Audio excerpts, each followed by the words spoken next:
Paper. Marketing mix के 4 elements हैं, ठीक है, product mix, price mix, place mix and promotion mix. ठीक है, यू नो प्रोडक्ट मिक्स हम ऑलरेडी कल के लेक्चर में डिस्कस कर चुके हैं। प्रोडक्ट मिक्स क्या है, प्रोडक्ट मिक्स के कौन कौन से 3 एलिमेंट हैं। Today we will discuss price mix, the second element of marketing mix. Marketing mix का जो सेकंड एलिमेंट है वो आज हम डिस्कस कर रहे हैं। प्राइस मिक्स को डिस्कस करने से पहले what do mean by the price, price होती क्या है। देखो प्राइस का मतलब होता है कोई भी वैल्यू, ठीक है, any amount which you pay to seller in lieu of product. Price का मतलब होता है any amount which you pay to seller in lieu of product. एक प्रोडक्ट के बदले में आप सेलर को जो भी वैल्यू या मनी पेमेंट करते हो वो उस प्रोडक्ट की क्या होती है, प्राइस होती है। कैसे प्राइस बड़ा सेंसिटिव एलिमेंट है।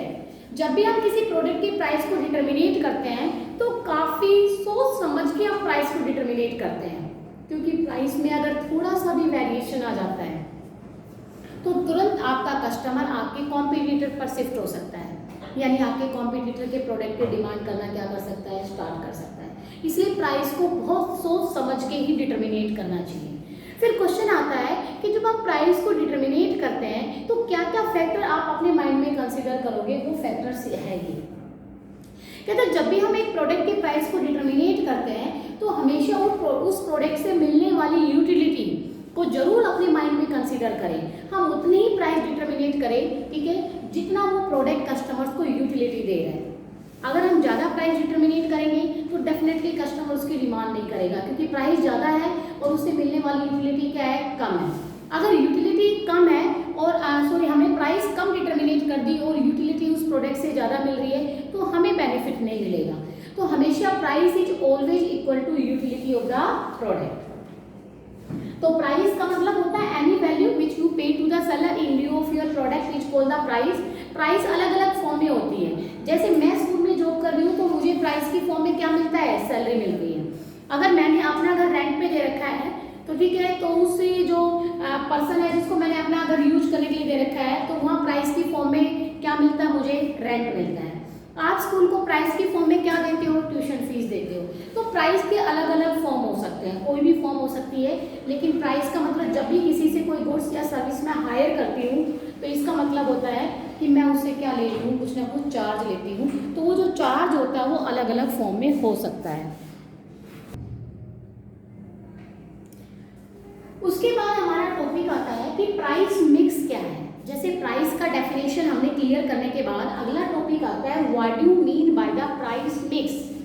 प्राइस मिक्स है क्या, तो कहते हैं प्राइस मिक्स का मतलब होता है all those decision which are related to determine the price of our product is called price mix।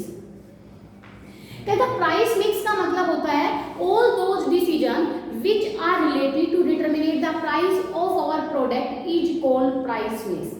जब भी आप किसी प्रोडक्ट के प्राइस को डिटर्मिनेट करते हो तो प्राइस को डिटर्मिनेट करते समय जो जो डिसीजंस आप लेते हो या जो जो फैक्टर्स आप अपने माइंड में कंसीडर करते हो उन ऑल ओवर फैक्टर्स को, उन ऑल ओवर डिसीजंस को ही क्या कहा जाता है, प्राइस मिक्स। समझ आता है। तो price mix all those decisions which are related to determine the price of our product is called the price mix। फिर क्वेश्चन आता है when we determine the price of our product then which factors we consider in our mind। जब भी हम किसी product की price को determinate करते हैं तो हम किन किन फैक्टर्स को अपने माइंड में कंसीडर करते हैं। तो बेटा फैक्टर्स में सबसे पहला आता है प्राइसिंग ऑब्जेक्टिव। प्राइसिंग ऑब्जेक्टिव का मतलब होता है ऑब्जेक्टिव ऑफ द फर्म। कहता when we determinate the price of our product then first of all we consider in our mind the objective of our firm, कि मेरी फर्म का क्या objective है। उस ऑब्जेक्टिव के अकॉर्डिंगली मैं अपने प्रोडक्ट की प्राइस क्या करूंगी, डिटरमिनेट करूंगी। अगर मेरी फर्म का ऑब्जेक्टिव है प्रॉफिट मैक्सिमाइजेशन करना, क्योंकि ऑब्जेक्टिव कोई भी हो सकता है, जैसे फॉर एग्जांपल है प्रॉफिट मैक्सिमाइजेशन करना, एक होता है सेल्स मैक्सिमाइजेशन करना, एक मार्केट शेयर इंक्रीज करना,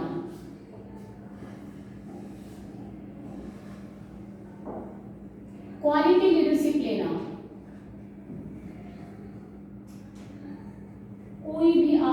ऑब्जेक्टिव आपकी फर्म का हो सकता है। जैसा ऑब्जेक्टिव होगा उस ऑब्जेक्टिव के अकॉर्डिंगली आप अपने प्रोडक्ट की प्राइस को डिटरमिनेट करोगे।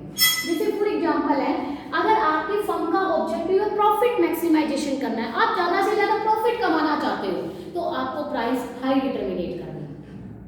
लेकिन अगर आपकी फर्म का ऑब्जेक्टिव प्रॉफिट अर्न करना नहीं है, सेल इंक्रीज करना है, कि भाई प्रॉफिट बेशक कम हो जाए लेकिन ज़्यादा से ज़्यादा प्रोडक्ट क्या होने चाहिए, सेल होने चाहिए, सेल को मैक्सिमाइज करना आपका ऑब्जेक्टिव है, तो उस केस में आपको हमेशा प्राइस लो डिटरमिनेट करनी है, क्योंकि कम प्राइस पर कस्टमर कहीं ना कहीं ज़्यादा डिमांड करता है। जो मिडिल क्लास के लोग हैं, जो जिनकी इनकम कम होती है, वो लोग भी कम प्राइस के प्रोडक्ट परचेज कर लेते हैं। तो अगर आपका ऑब्जेक्टिव सेल को मैक्सिमाइज करना है तो आपको लो प्राइस डिटरमिनेट करनी होगी। अगर मार्केट शेयर को इंक्रीज करना चाहते हो, आप अपने मार्केट शेयर को बढ़ाना चाह रहे हो, पहले आपका मार्केट शेयर 10% था, अब आप अपना मार्केट शेयर 30% करना चाहते हो, तो उस केस में भी आपको प्राइस लो डिटरमिनेट करनी होगी।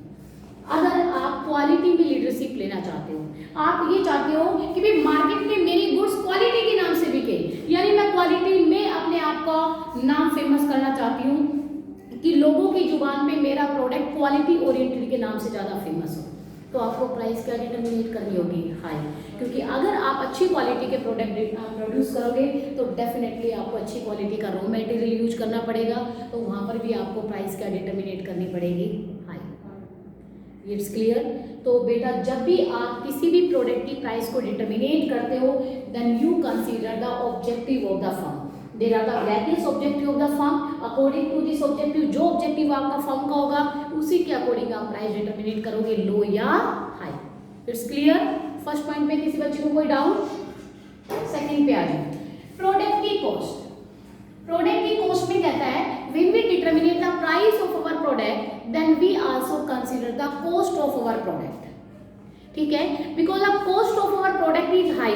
अगर हमारे प्रोडक्ट की कॉस्ट हाई है then we determinate high price of our product. लेकिन अगर हमारे प्रोडक्ट की मैन्युफैक्चरिंग में उसकी कॉस्ट कम आ रही है, प्रोडक्ट की कॉस्ट कम है, तो बेटा डेफिनेटली मैं प्राइस क्या डिटरमिनेट करूंगी, लो।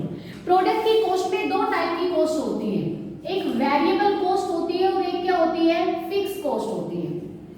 आप लोगों ने इकोनॉमिक्स में पढ़ा हुआ होगा कि टोटल कॉस्ट किसके बराबर होती है आपकी, total cost is equal two variable cost plus fix cost. Variable cost वो कॉस्ट होती है जो प्रोडक्शन के साथ क्या हो जाती है, चेंज हो जाती है, और फिक्स कॉस्ट वो कॉस्ट होती है जो फिक्स रहती है, प्रोडक्शन के साथ चेंज नहीं होती है। जैसे परमानेंट एम्प्लॉय की सैलरी है, बिल्डिंग का रेंट है, मशीन का रेंट है, चाहे आपका प्रोडक्शन हो रहा है नहीं हो रहा, तब भी ये एक्सपेंस आपको बियर करना ही करना पड़ेगा, तो वो आपकी कौन सी कॉस्ट होती है, फिक्स कॉस्ट।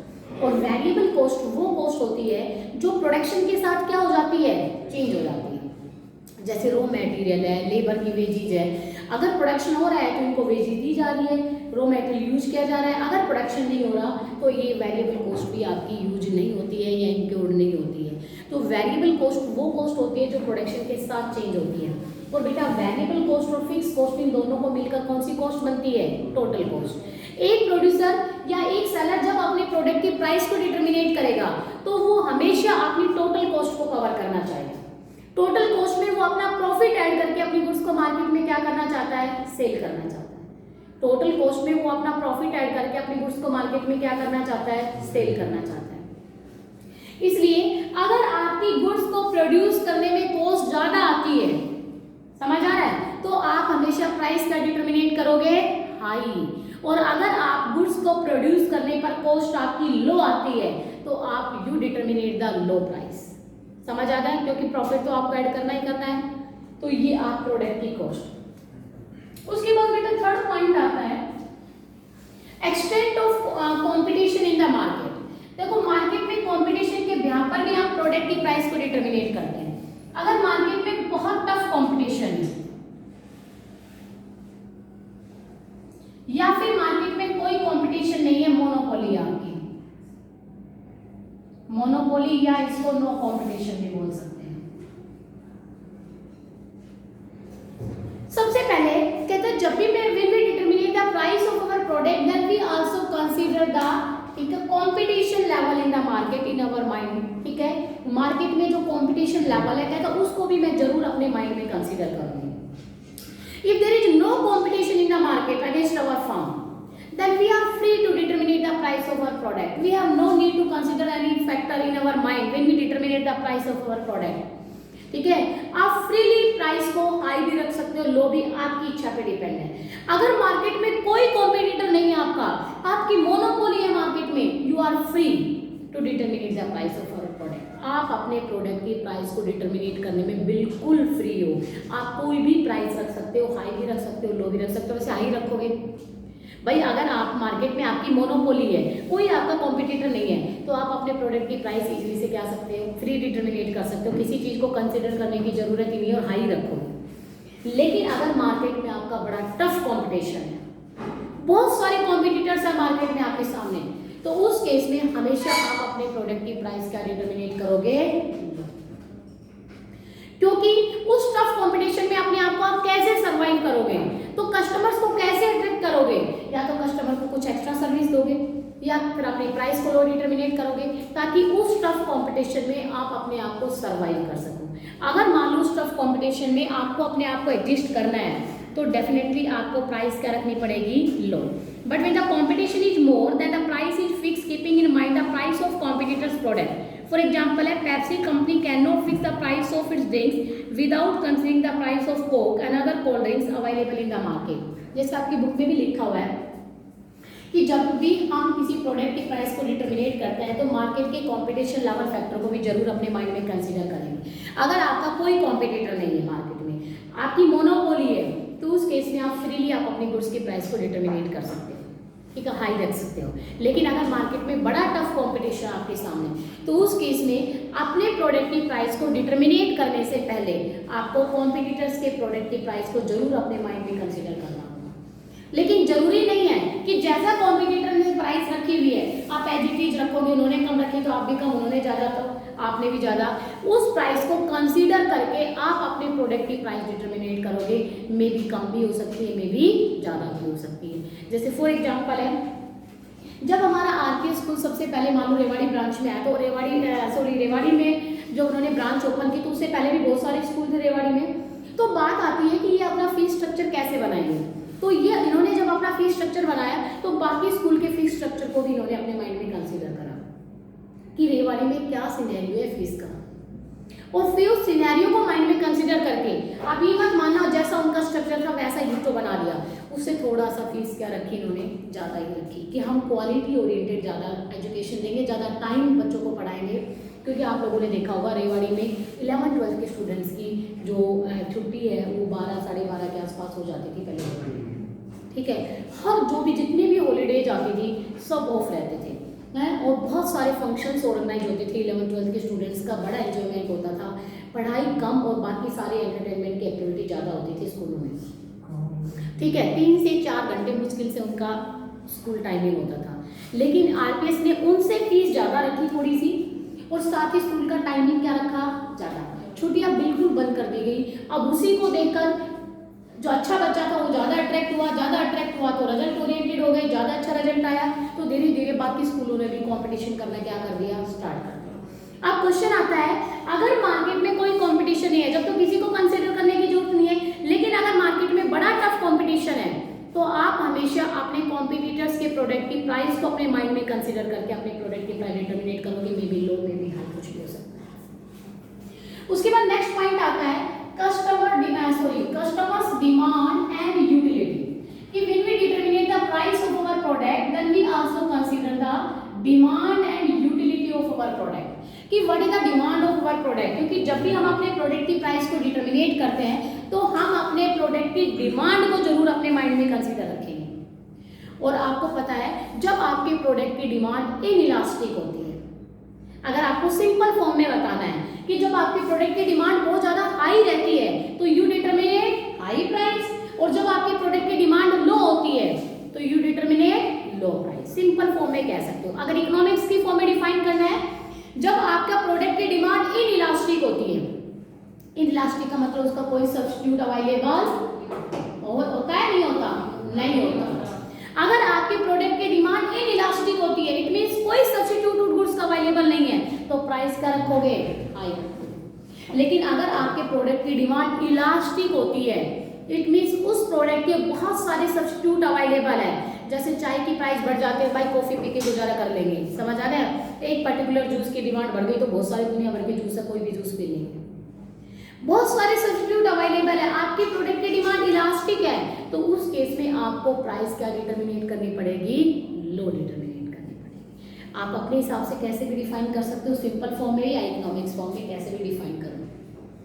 तो जब आपकी प्रोडक्ट की डिमांड इनइलास्टिक होती है, ठीक है, कोई सब्स्टिट्यूट अवेलेबल नहीं होता, then you determinate high price. Elastic demand होती है, बहुत सारे सब्स्टिट्यूट अवेलेबल है, तो you determinate low price. Second आता है यूटिलिटी। अगर आपका प्रोडक्ट कस्टमर को बहुत ज्यादा यूटिलिटी प्रोवाइड करने वाला प्रोडक्ट है तो आप मोर प्राइस डिटरमिनेट करोगे। लेकिन अगर आपका प्रोडक्ट कस्टमर्स को कम यूटिलिटी प्रोवाइड करने वाला है तो उस केस में आप लेस प्राइस डिटरमिनेट करोगे। समझ आ गया। तो यूटिलिटी अगर ज्यादा प्रोवाइड करने वाला है तो मोर प्राइस, और यूटिलिटी अगर कम प्रोवाइड करना है तो लेस प्राइस। उसके बाद आता है government and legal regulations. Government के रूल्स एंड रेगुलेशन कहता है जब भी आप अपने प्रोडक्ट की प्राइस को डिटरमिनेट करते हो तो गवर्नमेंट के रूल्स रेगुलेशन को भी आप अपने माइंड में कंसीडर करो। गवर्नमेंट के नॉर्म्स को फॉलो करते हुए हम अपने प्रोडक्ट की प्राइस को डिटरमिनेट करेंगे। बिकॉज अगर आपने गवर्नमेंट नॉर्म्स को अवॉइड कर दिया तो गवर्नमेंट आपके बिजनेस में क्या करेगी, इंटरफेयर करेगी। और असेंशियल जो कमोडिटीज होती है उनकी प्राइस को आप एक लिमिट से ज्यादा इंक्रीज कर ही नहीं सकते। तो जब भी आप अपने प्रोडक्ट की, आपको लिखना सिंपल ही है, when we determine the price of our product then we also consider the rules and regulation which are made by the government। ठीक है, हम we follow the all the rules and regulation, ठीक है, which are made by the government when we determine the price of our goods। But अगर आपने ignore कर दिए rules and regulation तो डेफिनेटली गवर्नमेंट आपके बिजनेस में क्या करेगी, इंटरफेयर करेगी। एक बार सारे बच्चे प्लीज बुक से देखिए एक बार इस पॉइंट को। Government and legal regulations to protect the interest of general public, the government has all the right to control the prices of various products and services by including the products in the category of essential commodity।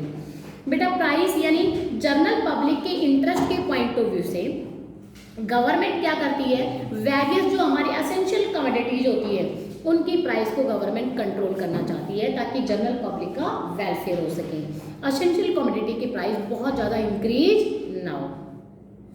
The common commodities in essential commodities are drugs, some food items, LPG etcetera. ठीक है, with government intervention there can be a check on monopolist as they can not be charge unfairly high price of essential commodity. अगर मान लो कोई भी competitor essential commodity की high price आप लोगों से चार्ज करता है तो गवर्नमेंट उसको चेक करती है और उसके बिजनेस में इंटरफेयर करते हैं और उसकी प्राइस को चेंज करवा देती है। इसका मतलब जब भी हम अपने प्रोडक्ट की प्राइस को डिटरमिनेट करेंगे तो हम गवर्नमेंट के नॉर्म्स को फॉलो करते हुए ही अपनी प्राइस को डिटरमिनेट करेंगे। या ये नहीं लिखना हाई या लो। ठीक है, लास्ट आता है आपका marketing methods use. Marketing methods use में आता है कि when we determine the price of our product then we also consider the marketing methods in our mind कि आप गुड्स को सेल करने के लिए कौन सा मार्केटिंग मेथड यूज कर रहे हो। क्योंकि अगर आप गुड्स को सेल करने के लिए कोई मार्केटिंग मेथड यूज नहीं कर रहे हैं, किसी टाइप की कोई एडवर्टाइजमेंट या अनदर टेक्निक्स, आप जो सेल्स प्रमोशन की टेक्निक्स होती है वो यूज नहीं कर रहे हैं, तो उस केस में आपको लो प्राइस डिटरमिनेट करनी होगी। क्योंकि अदर जो टेक्निक्स, जो मेथड्स आप यूज कर रहे हो उनका खर्चा था ही नहीं। But if you use various techniques or methods for sale of your product in the market, then जो other techniques और methods की जो cost है वो भी तो उस product की cost में include होगी, तो definitely आपकी price क्या हो जाएगी, हाई हो जाएगी। इसका मतलब होता है कि भाई आप अपनी गुड्स को सेल करने के लिए मार्केटिंग मेथड अगर यूज करते हो तो आपको प्राइस क्या डिटरमिनेट करनी पड़ेगी, हाई। क्यों? क्योंकि जो मार्केटिंग मेथड आप अपनी गुड्स को सेल करने के लिए यूज कर रहे हो उस मार्केटिंग मेथड की कॉस्ट भी तो गुड्स की कॉस्ट में इंक्लूड होगी। क्या कोई प्रोड्यूसर उस मार्केटिंग मेथड की कॉस्ट अपनी प्राइस से पेमेंट करेगा? नहीं, कोई भी अपनी प्राइस से पेमेंट करने वाला नहीं। तो जब भी आप अपने प्रोडक्ट की प्राइस को डिटरमिनेट करते हो तो जो मार्केटिंग मेथड आप यूज कर रहे हो, ठीक है, उसको भी आप अपने माइंड में कंसीडर करोगे। If you don't use any method, अगर आप कोई भी मार्केटिंग मेथड यूज नहीं कर रहे हो तो डेफिनेटली आपको अपने प्रोडक्ट की प्राइस लो डिटरमिनेट करनी होगी। बट अगर आप अपने गुड्स को सेल करने के लिए एडवर्टीजमेंट का मार्केटिंग मेथड यूज कर रहे हो, डिस्काउंट दे रहे हो, रिबेट दे रहे हो, एक प्रोडक्ट के साथ दूसरा प्रोडक्ट फ्री दे रहे हो, या और कोई मार्केटिंग मेथड यूज कर रहे हो, तो इन मार्केटिंग मेथड की जो कॉस्ट है वो भी हमारे प्रोडक्ट की कॉस्ट में क्या होगी, ऐड होगी। तो डेफिनेटली आपको प्राइस क्या डिटरमिनेट करनी पड़ेगी, हाई। कैसे डिटरमिनेट करनी पड़ेगी, हाई। तो बेटा ये थे कि भाई प्राइस मिक्स क्या है, और प्राइस मिक्स को डिटरमिनेट करने के लिए आप कौन कौन से फैक्टर्स अपने माइंड में कंसीडर करें। इट्स क्लियर कि all those decision which are related to determinate the price of our product each called the price mix। Price mix को डिटरमिनेट करने के लिए कौन कौन से फैक्टर्स हैं, सबसे पहले ऑब्जेक्टिव ऑफ द फर्म, उसके बाद आपका आता है प्रोडक्ट की cost, competition in the market, competition के बाद आता है कस्टमर डिमांड एंड यूटिलिटी, उसके बाद गवर्नमेंट के रूल्स एंड रेगुलेशन, और सबसे लास्ट जो पॉइंट है वो आता है मार्केटिंग मेथड यूज। ठीक है कि भाई आप अपने गुड्स को डायरेक्ट सेल कर रहे हो या इनडायरेक्ट, सिंपल कई भी तरीके से एक्सप्लेन कर सकते हैं। इसमें तो मैं सेल करने के लिए यूज होने वाले मार्केटिंग मेथड्स के एग्जांपल दिया है। आप ऐसे भी इसको एक्सप्लेन कर सकते हो कि आप अपने गुड्स को डायरेक्ट सेल कर रहे हो या इनडायरेक्ट, क्योंकि अगर एक प्रोड्यूसर डायरेक्ट अपने कस्टमर को सेल करता है तो प्राइस लो रखेगा, लेकिन अगर इनडायरेक्ट सेल करता है, मिडल मैन के थ्रू सेल करेगा, तो मिडल मैन का प्रॉफिट भी गुड्स की कॉस्ट में क्या होगा, ऐड होगा, तो डेफिनेटली प्राइस क्या हो जाती है, हाई हो जाती है। ठीक है, तो भाई अगर विदाउट मेथड डायरेक्ट सेल कर रहे हो तो कम प्राइस, अगर आप मेथड यूज करके या इनडायरेक्ट सेल कर रहे हो तो आपकी प्राइस क्या होगी, हाई। ठीक है, पहले तो ये बताओ यहाँ तक कि किसी स्टूडेंट को कोई डाउट, प्राइस मिक्स का मीनिंग क्लियर है, प्राइस मिक्स को अफेक्ट करने वाले फैक्टर्स में किसी को कोई डाउट, बोलो। तनिष्का, पिंकू, पीछे, चलो थैंक यू आज का टॉपिक ये।